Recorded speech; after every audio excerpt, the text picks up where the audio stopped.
ভারতের পশ্চিমবঙ্গ হতে চলেছে বাংলাদেশি জিহাদিদের নতুন ঘর, যাতে না কেবল বাংলাদেশিদের জন্য ভারতের বর্ডার খুলে দেওয়া হবে, বরং ওদের বাংলাদেশ থেকে এনে গোটা পশ্চিমবঙ্গ জুড়ে সেটেল করার পরিকল্পনা চলছে। এরই মাঝে ওদিকে আবার ভারতের ইসরো গোটা বিশ্বকে চমকে হাইপারসনিকের সফল টেস্ট করে ফেলেছে। আর তার সাথেই কীভাবে ভারত বানিয়ে ফেলেছে মহাশক্তিশালী মানুষবিহীন সাবমেরিন, এবং কি ভারতের এই ডার্ক কিলার অস্ত্র যাকে চীনও জমের মতন ভয় পাচ্ছে, সবটাই জানবো আজকের এই ভিডিওতে। তবে তার আগে অবশ্যই আমাদের চ্যানেলটিকে সাবস্ক্রাইব করে আমাদেরকে সাপোর্ট করবে। তো বন্ধুরা, আমাদের প্রথম আপডেট রয়েছে আমেরিকাকে নিয়ে, যেখানে আমেরিকার তরফ থেকে তাদের F-15EX ফাইটার জেট ভারতে বিক্রির জন্য মরিয়া হয়ে উঠেছে। লেটেস্ট রিপোর্ট অনুযায়ী ভারতের ভেতর এই মুহূর্তে ব্যাপক পরিমাণে লবিং করা হচ্ছে, যাতে কোনোভাবে ভারত সরকার রাফেলের বদলে আমেরিকার থেকে তাদের এই 114টা F-15EX ফাইটার জেট কিনে নেয়। কেননা আজ থেকে দুদিন আগে আমাদের বায়ুসেনা তো ক্লিয়ারলি জানিয়ে দিয়েছে যে ওরা 114টা বিমানের ডিলকে আরও বেশি স্পিড আপ করবে। আর এর সুযোগেই না কেবল আমেরিকার সরকার, বরং বোয়িং, আলাদা আলাদা প্রাইভেট কোম্পানি, এমনকি ভারতের যে ডিফেন্স লবি রয়েছে তার মাধ্যমে চাপ তৈরির চেষ্টা করছে। এমনকি অলরেডি গত 4 মাস আগেই ওরা তো একটা স্পেশাল অফারও দিয়েছিল, যেখানে 33% কম দামে এই বিমান ওরা ভারতকে দিতে রাজি। এর জন্য টেকনোলজির ট্রান্সফার থেকে শুরু করে এতে সমস্ত ভারতীয় মিসাইল যুক্ত করার পারমিশন রয়েছে। এছাড়াও এর প্রোডাকশান ভারতে শুরু হবে এবং এর জন্য বিশেষ টেকনোলজির প্যাকেজও ট্রান্সফার করবে, যাতে ইন্ডিয়া স্পেসিফিক এনহ্যান্সমেন্ট করা সম্ভব, যার উপর আমি অলরেডি একটা ডিটেলসে ভিডিও বানিয়েছি, চাইলে গিয়ে আপনারা দেখতে পারেন। কিন্তু যেভাবে আমেরিকা ভারতকে ধোঁকা দিয়ে তেজসের ইঞ্জিন আটকে দিয়েছে, তাতে কিন্তু আমি অবাক হব না যদি আমেরিকা এই যুদ্ধবিমান বিক্রির জন্য এটাকে ওদের বার্গেনিং পাওয়ার হিসেবে ব্যবহার করে। তবে বন্ধুরা, আমেরিকা এখানে যাই করুক, ভারত সরকার এই মুহূর্তে আমেরিকার সামনে ঝোঁকার মুডে নেই। আর আমেরিকার এই যুদ্ধবিমান ভারতে বিক্রির স্বপ্ন আপাতত স্বপ্নই থেকে যাবে। যাই হোক, এবারে আসি আমাদের নেক্সট এবং সবচেয়ে গুরুত্বপূর্ণ আপডেট বাংলাদেশকে নিয়ে, যেখানে আমাদের রাজ্যের মুখ্যমন্ত্রী মমতা ব্যানার্জি খোলাখুলি এর ঘোষণা তো করেই দিয়েছে যে উনি বাংলাদেশের এই সমস্ত জেহাদি দাঙ্গাবাজদের পশ্চিমবঙ্গে আশ্রয় দেবে এবং ওদের কিন্তু থাকার সম্পূর্ণ ব্যবস্থাও করবে, যাকে নিয়ে এই মুহূর্তে একটা রাজনৈতিক লড়াইও শুরু হয়ে গেছে, যার আন্ডারে রাজ্যপালের তরফ থেকে এর বিরুদ্ধে রিপোর্ট চেয়েছে। কারণ কোনো রাজ্যের মুখ্যমন্ত্রী এইভাবে দেশের বর্ডার খুলে অন্য দেশ থেকে রিফিউজি আনার অধিকার রাখে না।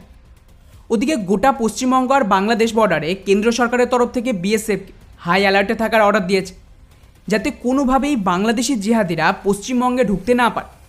যদিও এখানে খুব একটা লাভ হবে না, কারণ মুখ্যমন্ত্রীর ঘোষণার পর এটুকু তো পরিষ্কার যে পশ্চিমবঙ্গের ভেতর ডেমোগ্রাফি পরিবর্তন করা হচ্ছে, আর ধীরে ধীরে এই সমস্ত অবৈধ বাংলাদেশি আর রোহিঙ্গারাই দখল নিতে শুরু করে দিয়েছে।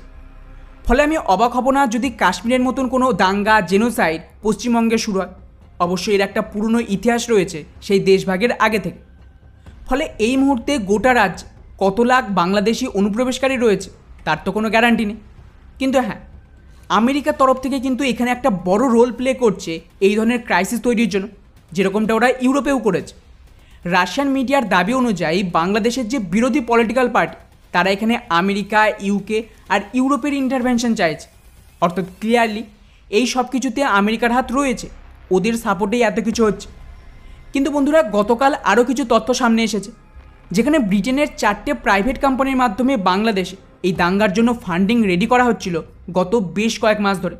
আর এর একটাই উদ্দেশ্য, বাংলাদেশে শেখ হাসিনা সরকারকে সরিয়ে এমন কাউকে ক্ষমতায় আনার, যাতে ভারত আর বাংলাদেশে একটা ক্রাইসিস তৈরি করে এই ডিপ স্টেট এন্ট্রি নিতে পারে। এই সেম কাজ ওরা ভারতেও চেষ্টা করেছিল, যেখানে ইলেকশনের আগে আমাদের বিরোধীরা আমেরিকার সাহায্য চাইছিল। এছাড়াও বাংলাদেশ আর ভারতের একটা অংশ ভেঙে আলাদা একটা দেশ তৈরিরও পরিকল্পনা রয়েছে, যেটা তো বাংলাদেশের প্রধানমন্ত্রী শেখ হাসিনা নিজেই দুনিয়ার সামনে আনে। এর ওপর সেই সময় অনেক হইচই হয়েছিল। আর আমি তো একটা ভিডিওতে এটা বলেও ছিলাম যে এর জন্য আমেরিকা সব কিছু করবে, আর বাংলাদেশে তো দাঙ্গা হবে। তো দেখুন, দাঙ্গা শুরু হয়ে গেছে। মুশকিল হলো ওদের টার্গেট অ্যাকচুয়ালি বাংলাদেশে নয়, ওটা তো কেবলমাত্র একটা হাতিয়ার ভারতকে দমানোর জন্য। আসল খেলা হবে ভারতে। গত ভিডিওতেই আমি বলেছিলাম কিভাবে ভারত সরকার আগামী দিনে কিছু বিল আনবে, আর সেই সময় কিন্তু গোটা দেশে দাঙ্গা হবে। আর তার আগেই এইভাবে বাংলাদেশের দাঙ্গার সুযোগে একটা রিফিউজি ক্রাইসিস তৈরি করা হচ্ছে বর্ডার। এর সুবিধা একটাই যে এরা ভারতে আশ্রয় নিতে পারলে এর মাধ্যমে গোটা দেশে আগুন জ্বালিয়ে আমেরিকার ইচ্ছে মতন ভারতের ভেতর কন্ট্রোল করা যাবে। আর অলরেডি আপনারা জানেন যে সিএর আন্দোলনে কিন্তু এই সমস্ত অবৈধ বাংলাদেশ যারা ভারতের ভেতরে রয়েছে তারাও কিন্তু সেই দাঙ্গায় ব্যাপক অংশগ্রহণ করেছিল। আর এই সেম কাজ তো ইউরোপেও হচ্ছে। খেয়াল করুন, ফ্রান্স, ইটালি, ইউকে, যেখানে এরা গেছে সেখানে ওরা দাঙ্গা করছে। শুধুমাত্র পোল্যান্ড একমাত্র ইউরোপিয়ান দেশ যারা এই রিফিউজি ঢুকতে দেয়নি। এই কারণেই পোল্যান্ডে কোনো দাঙ্গা নেই। আমি এই সমস্ত প্রিডিকশান কিন্তু গত 6 মাস ধরেই আপনাদের দিচ্ছি। পরিস্থিতি খুবই খারাপ হচ্ছে, অথচ এখনও পর্যন্ত ভারত সরকারের তরফ থেকে কোনো কঠোর স্টেপ নিতে দেখা যাচ্ছে না যাতে এগুলিকে কাউন্টার করা যায়। আর এই ধরনের গান্ধীবাদী মনোভাব আবারও ভারতকে ডুবাবে। যাই হোক, এবারে আসে আমাদের নেক্সট আপডেট মানুষবিহীন সাবমেরিন ড্রোনকে নিয়ে, যেখানে নৌবাহিনীর তরফ থেকে জলকপি নামক এক আন্ডার ওয়াটার ভেহিকেল তৈরি করেছে। রিপোর্ট অনুযায়ী এটা মোটামুটি 20 টন ক্যাটাগরির পুরোপুরি অটোনমাস সিস্টেম হবে, যাকে ডিপ্লয় করা হবে চীনের বিরুদ্ধে।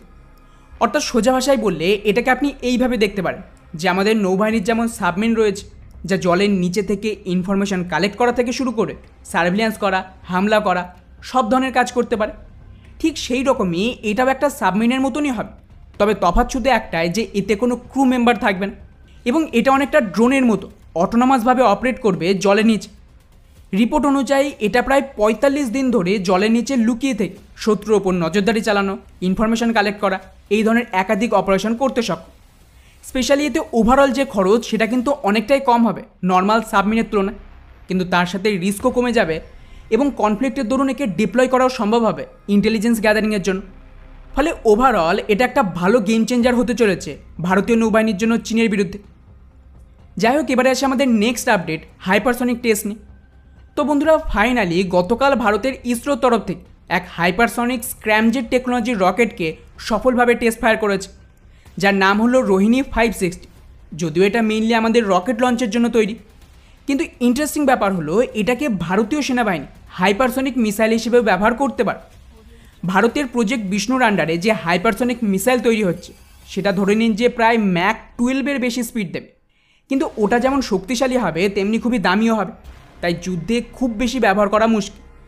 তার জায়গায় এই যে রোহিণী রকেট, এটা কিন্তু ম্যাক 6-এর গতিতে 400 কিলোমিটারের অল্টিটিউডে ট্রাভেল করে, তা আবার পৃথিবীর মাধ্যাকর্ষণ শক্তির বিরুদ্ধে ভার্টিক্যাল, যেভাবে রকেট লঞ্চ হয় আর কি। এবারে জাস্ট ভাবুন, যদি এটাকে মিসাইল হিসেবে ব্যবহার করা হয় তাহলে মিসাইলের পাথকে ফলো করলে এর যে রেঞ্জ সেটা রকেটের তুলনায় 2 থেকে 3 গুণ বেড়ে যাবে, কারণ সেখানে মাধ্যাকর্ষণের বিরুদ্ধে ট্রাভেল করার প্রয়োজন। এছাড়াও এর যে স্পিড তাতে কিন্তু হেভি কাইনেটিক এনার্জিও তৈরি হয়। ফলে এর মাধ্যমে কিন্তু অতিরিক্ত ওয়ারহেড ছাড়া একে এক হাইপারসনিক মিসাইল হিসেবে অপারেট করা সম্ভব, যা প্রায় নির্ভয় ক্যাটাগরির মিসাইলের মতনই ড্যামেজ করবে তার এই কাইনেটিক এনার্জির কারণ। ফলে ওভারঅল এই হাইপারসনিক টেস্ট না কেবল ইসরোর রকেট, বরং ভারতীয় সেনাবাহিনীর জন্য একটা বড় সফলতা দিতে পারে। যদিও আপাতত এটাকে মিসাইল বানানোর কোনো প্ল্যান নেই, কিন্তু খুশির ব্যাপার হলো টেকনোলজি তৈরি হয়ে গেছে। এতে দুটো আলাদা আলাদা হাইপারসনিক মিসাইল ভারতের কাছে চলে আসবে। বাকি এই পুরো বিষয়টিকে নিয়ে আপনাদের কী মনে হয়? ভারতের কি এটাকে কনসিডার করা উচিত? যাই হোক, এবারে আসে আমাদের শেষ আপডেট ডার্প কিলারকে নিয়ে, যেখানে ভারতের এক প্রাইভেট কোম্পানি জুলু ডিফেন্স এক বিশেষ ধরনের কামিকাজি অ্যাটাক ড্রোন তৈরি করেছে, আর এটা হলো তার ছবি। এর বিশেষত্ব হলো এটা ভার্টিক্যালি লঞ্চ হয় রকেটের মতো, কিন্তু এটা খুবই ছোট সাইজের একটা কম্প্যাক্ট ডিজাইন, যা প্রায় 5 কেজির মতন ওয়ারহেডকে বহন করতে সক্ষম। ইন্টারেস্টিং ব্যাপার হলো এটাকে সোয়াম ড্রোন হিসেবে ব্যবহার করা সম্ভব। এবারে জাস্ট কল্পনা করুন, শত্রু ট্যাঙ্ক রেজিমেন্টের বিরুদ্ধে এই ধরনের সোয়াম ড্রোন বা ওদের যে এয়ার ডিফেন্স সিস্টেম রয়েছে তার বিরুদ্ধেও কিন্তু অ্যাটাক করা অনেক বেশি সস্তা, কিন্তু মারাত্মক হবে মিসাইলের তুলনায়। এছাড়াও এটাকে রিকনাসেন্স, সার্ভেলিয়ান্স এবং ছোট টার্গেট আর পার্সোনালকে শেষ করার জন্য ব্যবহার করা সম্ভব। আর বন্ধুরা, এই ধরনের কম্প্যাক্ট সুইসাইড ড্রোন খুবই গুরুত্বপূর্ণ আজকের দিনের যুদ্ধের ময়দান। হেভি অ্যাটাক ড্রোন কোনো এয়ার ডিফেন্স সিস্টেমের সামনে কিছুতেই টিকতে পারবে না, তা সে আমেরিকা বা ইসরায়েলের যত আধুনিক ড্রোনই হোক না কেন। এই জন্যই ভারতীয় সেনা মেইনলি সুইসাইড ড্রোন আর মিউনিশনের ওপর জোর দিচ্ছে। স্পেশালি এই ধরনের ছোট সুইসাইড ড্রোন যাকে আপনি সোয়াম ড্রোন হিসেবে অপারেট করতে পারবে, অর্থাৎ একসাথে কয়েকশো ড্রোন মিলে অ্যাটাক করবে। ফলে ওভারঅল এটা একটা দারুণ ডেভেলপমেন্ট ছিল। তো বন্ধুরা, এই ছিল আমাদের আজকের টপ 5 আপডেট। এটা আপনাদের কেমন লাগলো নিচে অবশ্যই কমেন্ট করে জানাবে। জয় হিন্দ।